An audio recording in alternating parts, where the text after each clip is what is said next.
အားလုံးပဲမင်္ဂလာပါကျွန်တော်ဒီနေ့တင်ဆက်ပေးသွားမယ့်ဇာတ်လမ်းလေးကတော့2021ကထွက်ရှိခဲ့တဲ့ Crazy Tsunami ဆိုတဲ့ဇာတ်ကားလေးပဲဖြစ်ပြီးဆူနာမီလှိုင်းလုံးကြီးကြောင့်တစ်မျိုးလုံးပျက်စီးသွားပြီးနောက်အသက်ရှင်လျက်ကျန်ရစ်ခဲ့တဲ့လူတစုကကယ်ဆယ်ရေးအဖွဲ့ရောက်ရှိရန်စောင့်နေကြရင်အေယာမမီကျောင်းကြီးတစ်ကောင်ရဲ့တိုက်ခိုက်မှုကိုဘယ်လိုတွေခုခံကာကွယ်သွားကြမလဲဆိုတာကိုကျွန်တော်နဲ့အတူဇာတ်လမ်းလေးကိုလိုက်ကြည့်ပေးကြပါအောင်တော့ဇာတ်လမ်းလေးရဲ့အစမှာတော့အရှိတောင်အာရှမှာရှိတဲ့ကမ်းခြေတစ်ခုမှာအပန်းဖြေနေကြတဲ့လူပေါင်းများစွာဟာအေယာမလိုင်းကြီးရုတ်တရက်ချင်းကပ်လာတဲ့အခါထိုကမ်းခြေမှာရှိတဲ့လူတိုင်းဟာဆူနာမီရေလှိုင်းရဲ့ရိုက်ခတ်မှုကိုအပြင်းထန်ခံရပြီးမကြခင်မှာပဲမြို့ထဲကိုပြေးဝင်သွားကြပြီးထိုဆူနာမီရေလှိုင်းမကြုံခင်3မိနစ်အလိုမှာပေါင်ဟာချာဝိုကုမ္ပဏီပိုင်မိကျောင်းတည်ယူပို့ဆောင်ရေးကားတစ်စီးကိုမောင်းလာခဲ့ပြီးမြို့ထဲကိုရောက်ရှိလာပါတယ်အဲ့ဒီနောက်မှာပဲပေါင်ကသူတို့ရဲ့တည်ယူပို့ဆောင်ရေးကားကိုတရုတ်တန်းဘက်ကိုဥတီသွားရလမ်းမှာပဲထိုမျိုးရဲ့ဒေတာခန်တွေနဲ့ပေါင်ရဲ့အိမ်နီးနားချင်းတွေကပါဝိုင်းပြီးဆန္ဒပြကြတော့ရုတ်တရက်ကားကိုရပ်တန့်လိုက်ရပါတယ်အဲ့ဒီနောက်ပေါင်ကိုဒေတာခန်တွေနဲ့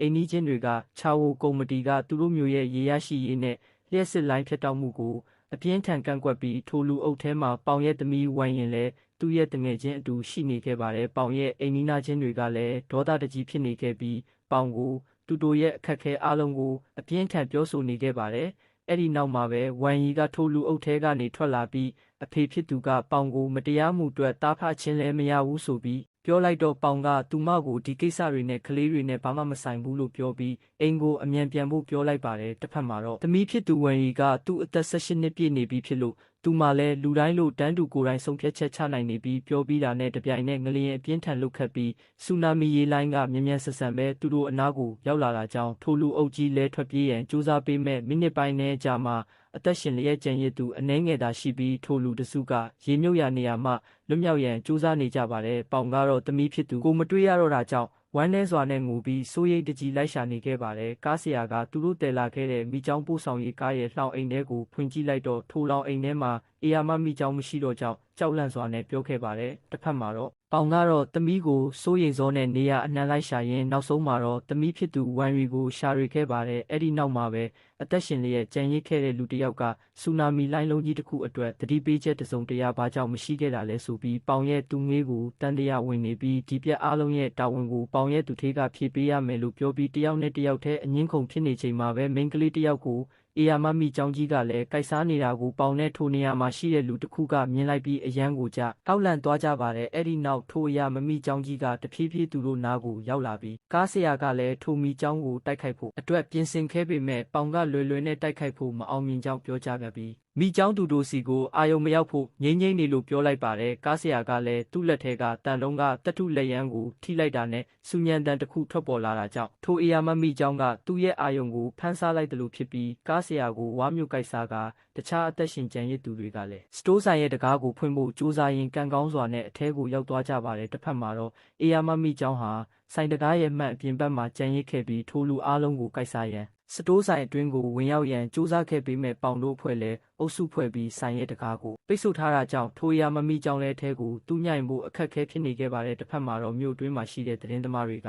ကဆူနာမီလိုင်းတန်တင်သူတွေကိုအကူအညီပေးဖို့ချာဝိုသတင်းစာတိုင်းမှာခေါင်းဆောင်ကကယ်ဆယ်ရေးအဖွဲ့တချို့ကိုဆေလွတ်ထားပြီးပြီလို့ပြောခဲ့ပါတယ်ပေါင်ကလည်းထိုအေယာမမီကျောင်းကဂူစတာဘူဖြစ်ပြီးကမ်းခြေတစ်ခုမှာလူရပေါင်းများစွာကိုကိုက်စားနေတဲ့နှချုပ်မီကျောင်းကြီးဖြစ်ပြီးသူရဲ့တထေးရဲ့အဆိုအရထိုအေယာမမီကျောင်းကိုထိမ့်သိမ်းဖို့အတွက်အချိန်တော်ကြာအောင်အချိန်ယူပြီးဖမ်းဆီးခေါ်ရတယ်လို့ပြောလိုက်ပါတယ်အဲ့ဒီမှာတော့စမ်းမောင်ကတေဆုံးသွားတဲ့လူတွေအတွက်ထိုအေယာမမီကျောင်းကိုတုတ်တင်ဖို့ဓာတ်ကိုပြေးယူပြီးအပြင်သွားထွက်သွားဖို့လုပ်နေချိန်မှာပဲပေါင်ကအဲ့လိုလွယ်လွယ်နဲ့လုံးမရကြောင်းနဲ့သူတို့အားလုံးရဲ့အသက်အန္တရာယ်ကိုဆုံးရှုံးစေနိုင်တယ်လို့ပြောပြီးစမ်းမောင်ကိုတားမြစ်ခဲ့ပေမဲ့စမ်းမောင်ကတော့ပေါင်ရဲ့တားမြစ်မှုကိုညှင်းဆိုပြီးပေါင်ကိုဓာတ်နဲ့ချင်းချောက်လိုက်ပါတယ်အဲ့ဒီချိန်မှာပဲသမီးဖြစ်သူဝမ်ရီကစမ်းမောင်ကိုသူ့အဖေကိုဒီလိုလုပ်ဖို့မလိုကြောင်းပြောတော့စမ်းမောင်ကသူ့ရဲ့အားနဲ့ဝမ်ရီကိုတွန်းလိုက်တာမြင်တော့ပေါင်ကဒေါသထွက်ပြီးစမ်းမောင်ကိုသူ့ရဲ့လက်နဲ့ထိုးလိုက်ပါတယ်တစ်ဖက်မှာတော့ဝမ်ရီကတန်းနိုင်ရင်ကြက်ယောဂခံစားလာရပြီးဒေါက်တာချမ်းသူ့ရဲ့စိတ်တည်ငြိမ်အောင်စူးစမ်းရင်းရုတ်တရက်ကျဲလောင်တဲ့ဆူညံတန်ကိုလူတိုင်းကြားလိုက်ကြပြီးမှန်တကားကိုကြည်လိုက်တော့အေယာမမိကျောင်းရဲ့တိုက်ခိုက်မှာကြောင့်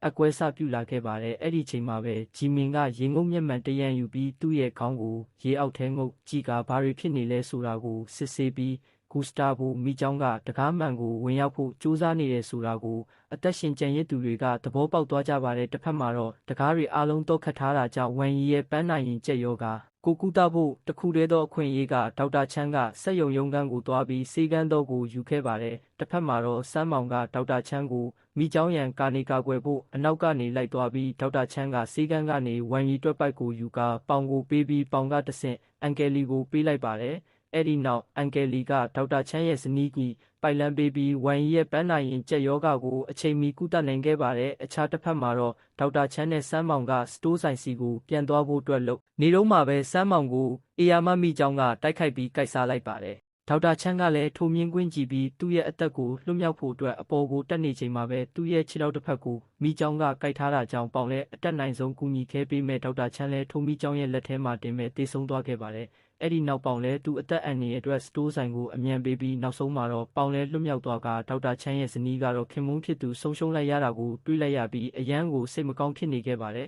။အခြားတစ်ဖက်မှာတော့ရာနဲ့ချီတဲ့လူတွေအကူညီလိုနေတဲ့ချာဝူဟာသူ့အိမ်ကြီးထဲမှာပဲအေးဆေးဆေးနေလေစားခဲ့ပါတယ်။နာရီအနှဲငယ်ကြာပြီးနောက်မှာကပေါင်ကသူ့ရဲ့သူထေးသူတို့ကိုကယ်ဆယ်ဖို့အဖွဲ့တစ်ဖွဲ့ကိုဆေလွတ်ပေးမယ်လို့ယုံကြည်နေခဲ့ပါတယ်။အဲ့ဒီနောက်မှာပဲဆက်လက်တစည်းနဲ့လူ3ယောက်ဟာပေါင်တိုရှိတဲ့စတိုနာကိုရောက်လာပြီးအကျင့်ပြက်ချစားတဲ့လူ2ယောက်ကကယ်ဆယ်ရေးလုပ်ဖို့ထက်ရွှေနဲ့ရတနာတွေကိုအရင်ဆုံးလိုက်ဆယ်နေခဲ့ပါတယ်။ပေါင်နဲ့လူစုတစုကတော့စတိုးဆိုင်ရဲ့အတွင်းထဲကနေလက်ပြပြီးအကူအညီတောင်းနေခဲ့ပါတယ်။အဲ့ဒီချိန်မှာကကယ်ဆယ်ရေးအဖွဲ့ဝင်တစ်ယောက်ကစတိုးဆိုင်ဘက်ကိုလှမ်းကြည့်လိုက်တော့ပေါင်တို့အဖွဲ့ကိုမြင်ပြီးကူညီဖို့တွားရကနေအေယာမမိကျောင်းရဲ့ဝါမြုံမှုကိုခံလိုက်ရပါတယ်။ဒီလိုနဲ့ထိုမိကျောင်းကတယောက်ပြီးတယောက်ကိုက်စားရင်နောက်ဆုံးမှာပေါင်လို့နေတဲ့စတိုးဆိုင်မှန်ကြီးကွဲထွက်ပြီးအေယာမမိကျောင်းလဲဆိုင်ထဲကိုရောက်လာခဲ့ပါတယ်။တကားပွင့်သွားတာနဲ့တပြိုင်နက်ပေါင်တို့ဖွဲ့ကအခြားနေရာကိုထွက်ပြေးဖို့ကြိုးစားခဲ့ပေမဲ့ဒေါက်ချန်းရဲ့ဇနီးကတော့ကံမကောင်းစွာနဲ့ထိုဆိုင်ထဲမှာပိတ်မိပြီးအေယာမမိကျောင်းရဲ့ဝါမြုံမှုကိုခံလိုက်ရပါတယ်။အဲ့ဒီနောက်မှာဒါပဲကောင်းကင်ကနေရဟတ်ရင်တစီလာတာကိုတွေလိုက်တော့အကူညီတောင်းရန်အတွက်အဆောက်အဦခေါင်မိုးပေါ်ကိုအမြန်တက်ပြီးအကူညီတောင်းခဲ့ပါတယ်ကယ်ဆယ်ရေးရဟတ်ရုပ်ကလည်းပေါင်တိုအဖွဲကိုကယ်ဆယ်ဖို့အတွက်မြေပြင်ကိုဆင်းသက်တဲ့အချိန်မှာပဲခြာဝိုနဲ့ပြန်လည်ခဲ့ဖို့အမိန်ကြောင့်အပေါ်ကိုပြန်တက်သွားပြီးထိုနေရာနဲ့အဝေးဆုံးကိုမောင်းထွက်သွားခဲ့ပါတယ်ဒီမြင်ကွင်းကိုနားလဲတဲ့ရဟတ်ရုပ်အဖွဲ့ဝင်ကဒေါသထွက်ပြီးထိုဖြစ်ပျက်တွေကိုဗီဒီယိုမှတ်တမ်းတင်ထားခဲ့ပါတယ်တစ်ဖက်မှာတော့အကူညီလိုနေတဲ့လူတစုကိုပေါင်ကရဟတ်ယူခုံလွတ်မရှိတော့ဖြစ်မယ်ဆိုပြီးပြောလိုက်ပါတယ်ဒီလိုနဲ့မိုးကအပြင်းထန်ရွာသွန်းပြီးမကြမီပင်ရေများရှမ်းပါကမိကျောင်းအန်ရီကိုကြောက်ရတော့မယ်ကိုသဘောပေါက်ပြီးအန်ကယ်လီရဲ့ပြောကြားချက်နဲ့အတူအခြားတစ်ဖက်ကတာဝါကိုကျိုးနဲ့လှမ်းပစ်ပြီးတယောက်ချင်းစီသွားခဲ့ကြပါတယ်။ဒါပေမဲ့အန်ကယ်လီကတော့အချိန်မမီခဲ့တဲ့အတွက်အန်ကယ်လီကသူ့ရဲ့သားဂျီမင်ကိုပေါင်အားဆောက်ရှောက်ဖို့ပြောပြီးထိုနေရာမှာတင်ကံမကောင်းစွာနဲ့အသက်ဆုံးရှုံးသွားခဲ့ပါတယ်။အဲ့ဒီနောက်ပေါင်တို့အဖွဲ့ရဲ့အကူအညီတောင်းနေတဲ့ဗီဒီယိုကိုရရုပ်အဖွဲ့ဝင်ကမီဒီယာမှာတင်တဲ့အတွက်ပေါက်ကြားသွားပြီးကယ်ဆယ်ရေးအဖွဲ့ခေါင်းဆောင်ချာဝိုစီကိုမီဒီယာတွေကအ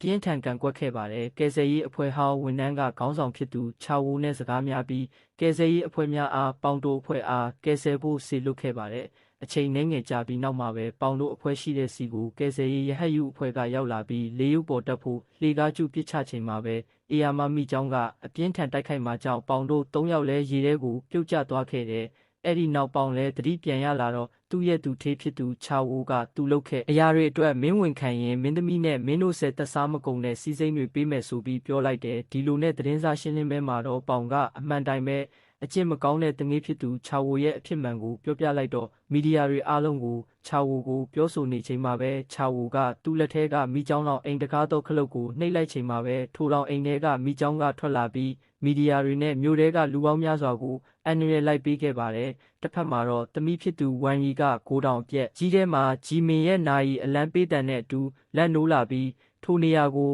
အေယာမမိကျောင်းကရောက်လာတာကြောင့်ဝမ်ရီလဲကြောက်လန့်နေခဲ့ပြီးထိုနေရာကိုကိုကဲမတ်နဲ့အတူခြေရာခံပြီးလိုက်လာတဲ့အဖေဖြစ်သူပေါင်လဲရောက်လာပြီးထိုအေယာမမိကျောင်းနဲ့အပြင်းထန်တိုက်ခိုက်မှုဖြစ်ပြီးအဖေဖြစ်သူပေါင်ကိုတိုက်ခိုက်ဖို့လုပ်နေချိန်မှာပဲဝမ်ရီကတန်ပိုက်ချောင်းတစ်ခုနဲ့မိကျောင်းရဲ့ဥခွန်ကိုထိုးဖောက်ပြီးမိကျောင်းရဲ့ရန်ကိုအမြန်ဆုံးကာကွယ်နိုင်ကထိုအေယာမမိကျောင်းလဲထိုနေရာမှာတင်တေဆုံးသွားခဲ့ပါတယ်ထို့သို့တေဆုံးပြီးနောက်မှာပဲဝမ်ရီကဖခင်ဖြစ်သူရဲ့ဒဏ်ရာတွေကိုအမြန်ဆုံးကုသပေးပြီးပေါင်တို့တာဖ2ယောက်အိမ်လေးမှာဂျီမင်ကိုပါခေါ်ပြီးပျော်ပျော်ရွှင်ရွှင်နဲ့နေခဲ့ကြပါတယ်ဇလန်းလေးကိုအဆုံးထိကြည့်ရှုပေးတဲ့တယောက်ချင်းစီတိုင်းအတွင်းပဲကျေးဇူးတင်ရှိပါတယ်ခင်ဗျာထိတ်လန့်ပွဲရာဇလန်းကောင်းတွေကိုကြည့်ရှုခြင်းနဲ့ဆိုရင်ကျွန်တော်တို့ရဲ့ 8K Recap Channel လေးကို Subscribe လုပ်သွားခဲ့ကြတော့